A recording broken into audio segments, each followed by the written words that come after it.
Kailangan na mag-CR. Nakakagulat pa, no? Magaganda yung mga stories.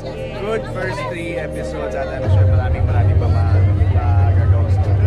Saka iba yung mga nararamdaman mo, iba yung nararamdaman mo. Every tema, iba yung feeling. Meron drama, meron kang matatawa ka, meron talaga seryoso, nakakatakot na baka nga magkakatotohanan. No? So, nakakatawa, nakakaaliw. And first time ko mapanood ko, natuwa talaga ako. Sana kayo din, natuwa at matawa. Nakakilabot lang na may evidence eh.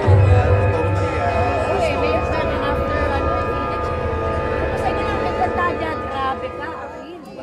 galit. Bakit ka nagagalit kay Akil? Ito si Emre.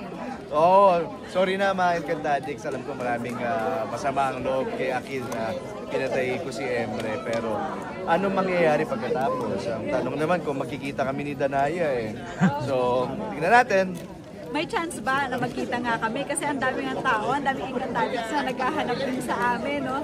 Malay nyo, hindi natin alam. Sabi ko nga katulad sinabi ko, either pupunta kami Demas o pupunta kami diyan. Pupunta lang Encantadix. Akit siya, baba ako. Hindi natin alam. Hindi natin alam. Tingnan natin. Thank you, Jess! Your reaction na mukhang... Sanya, akala ko magdadar na ka sa dulo. Akala ko magdadar na ka sa dulo. Grabe yung eksena mo doon. Salamat. Thank you, Sanya. Kaya salamat. Grabe yung...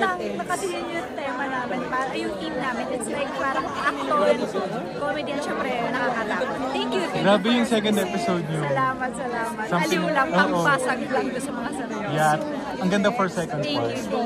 Salamat. Invite everyone sa Thank you, Sanya. Nakasilihan na. Ako proud. Thank you sa cast, sa staff, at sa crew. Maraming salamat. Ang galing. Thank you, ma'am. Thank you. Ang galing-galing mo. Congratulations. Teka lang, video lang kita. Jill, congratulations. Napakahusay ng iyong pagganap dito.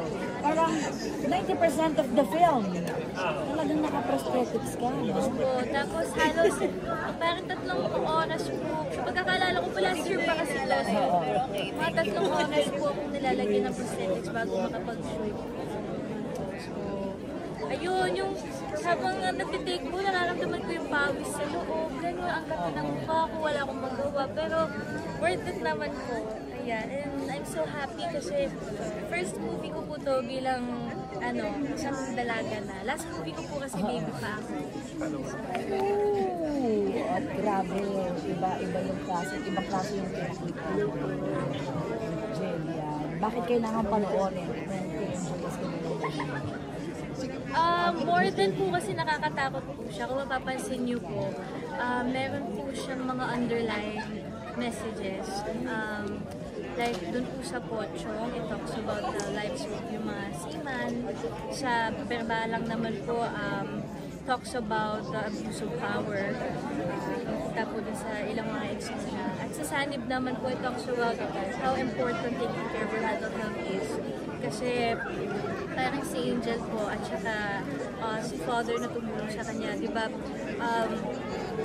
Parang naging weak sila emotionally and doon sila naging vulnerable sa mga spirits na lumapit sa kanila. So, yun din po, in real life, it's really important to take care of your mental health and to check on your friends.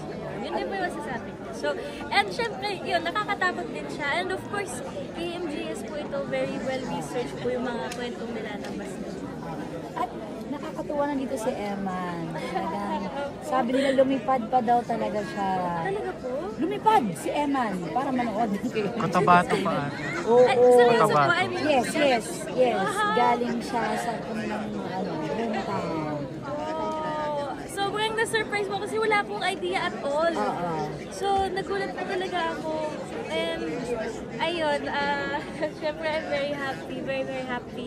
And, kasi po, pag, yung nakikita ko lang siya, either nagla-like siya or yung pag nagme-message po siya. Actually, sobrang sweet po ni Emma, nagme-message siya minsan na, God bless, mga reminders to, have a great day. Finally, sabi nito ang kuha nga siya, kita na kayo. So, ayun. May pa-flowers, ha? Thank you, Jill. Thank you po.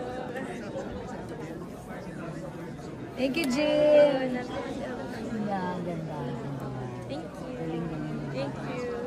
Jill. Okay lang pa siya. Ito ang bagong business namin sa producer. Ito pala po si Angel, Ayun sa Nandito siya.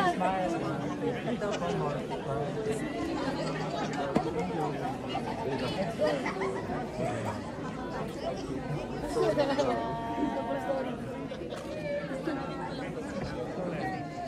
tayo.